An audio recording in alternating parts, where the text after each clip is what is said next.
Kembali lagi bersama saya, Media Cerita Kuwaitu.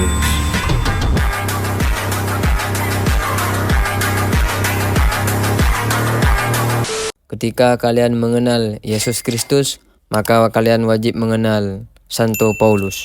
Rasul Paulus yang hidup sezaman dengan Yesus, walau berusia lebih muda, menjadi orang terdepan dalam penyebaran agama baru, Kristianitas. Pengaruhnya pada teologi Kristiani terbukti paling permanen dan paling luas jangkauannya dibandingkan para penulis dan pemikir Kristiani lainnya.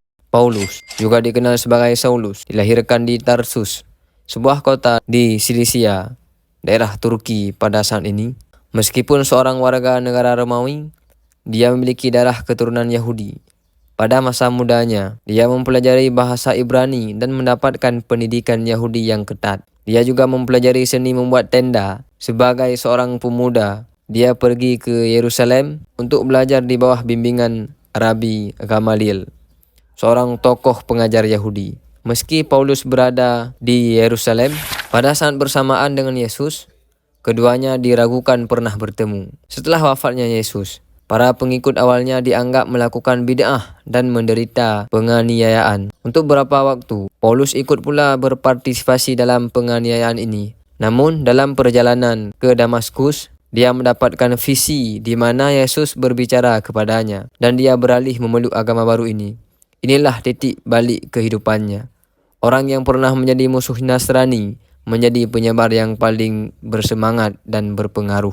Paulus menghabiskan sisa hidupnya untuk berpikir dan menulis soal kekristenan dan memenangkan pertobatan ke dalam agama baru ini. Selama aktivitas sebagai misionaris, dia berkelana ke Asia Kecil, Yunani, Suriah, dan Palestina. Paulus tidak sesukses itu ketika berdakwah di kalangan orang Yahudi, seperti yang pernah dilakukan para pengikut awal Yesus lainnya. Sebenarnya, cara menyebarkan agama Nasrani sering memicu pertikaian besar dan hidupnya terancam dalam beberapa kesempatan. Dalam dakwahnya kepada orang-orang non-Yahudi, Paulus sangat berhasil. Begitu berhasilnya sampai-sampai dia sering disebut sebagai rasul kaum kafir. Tak ada orang yang berperan lebih besar daripadanya dalam hal penyebaran kekristenan. Itulah masyhurnya Paulus, sehingga dinamakan dia sebagai rasul kaum kafir. Setelah 3 perjalanan sebagai misionaris di timur Kekaisaran Romawi, Paulus kembali ke Yerusalem. Dia ditangkap di sana dan akhirnya dikirim ke Roma untuk diadili. Tidak pernah diketahui bagaimana hasil pengadilan itu atau apakah dia pernah meninggalkan Roma. Namun, pada akhirnya, sangat mungkin sekitaran tahun 64 sebelum Masehi, dia dihukum mati di dekat Roma. Pengaruh Paulus yang sangat besar pada perkembangan kekristenan berdasar pada 3 hal. Pertama, kesuksesan besarnya selaku misionaris. Kedua, tulisan-tulisannya yang menjadi bagian penting dari Perjanjian Baru. Dan ketiga, perannya dalam pengembangan teologi Nasrani. Dari 27 kitab Perjanjian Baru, sedikitnya 14 merupakan hasil tulisannya Paulus. Meskipun para ahli modern percaya bahwa 4 atau 5 dari kitab-kitab itu sebenarnya ditulis oleh orang lain, jelaslah Paulus merupakan penulis Perjanjian Baru yang paling penting. Pengaruh Paulus pada teologi Nasrani tidak terhingga. Pemikirannya mencakup hal-hal berikut. Yesus bukan sekedar nabi yang terilhami, melainkan juga bersifat ilahi. Kristus wafat demi dosa kita, dan deritanya bisa menembus dosa kita. Manusia tidak bisa memperoleh keselamatan dengan hanya mengikuti perintah kitab suci, tetapi hanya dengan menerima Kristus. Sebaliknya, jika seseorang menerima Kristus, maka dosa-dosanya akan diampuni. Paulus juga menegaskan doktrin dosa asal. Karena sekedar mematuhi hukum dapat menjamin keselamatan, Paulus bersikeras bahwa tidak ada perlunya memaksa para pemeluk baru Nasrani untuk mengikuti aturan makanan halal Yahudi atau mengikuti ritual sesuai hukum Musa atau bahkan disunat. Beberapa pemimpin Nasrani awal sangat tidak setuju dengan Paulus dalam hal ini. Jika pendapat mereka didengarkan, rasanya mustahil kekristenan bisa menyebar begitu cepat ke seluruh Kekaisaran Romawi. Paulus tidak pernah menikah dan mesti tidak ada cara untuk membuktikannya. Dia tampaknya tidak pernah menjalin hubungan seksual dengan seorang wanita.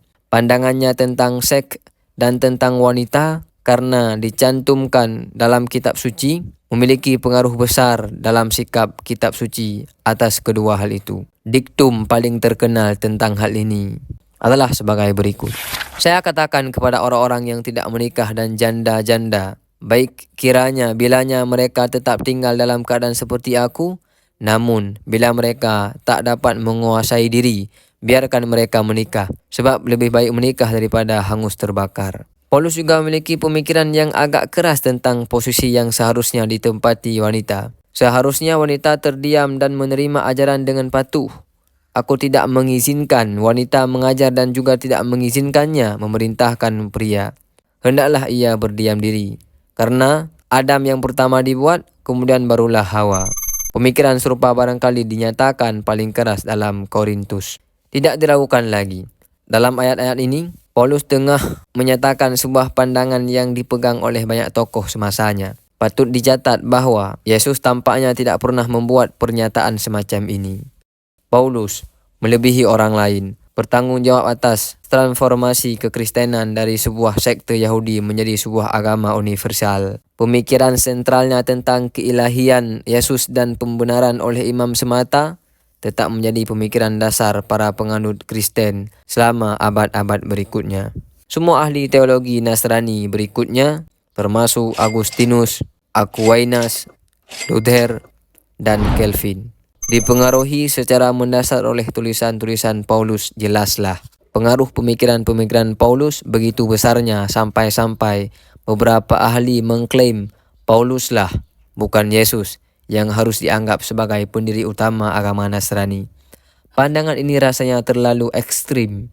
Toh, meski pengaruh Paulus tidak dapat disejajarkan dengan pengaruh Yesus, tetap saja dia lebih berpengaruh daripada semua pemikir Kristen lainnya. Itulah cerita singkat tentang Paulus. Sekian, semoga bermanfaat. Jangan lupa like, comment, share, dan subscribe.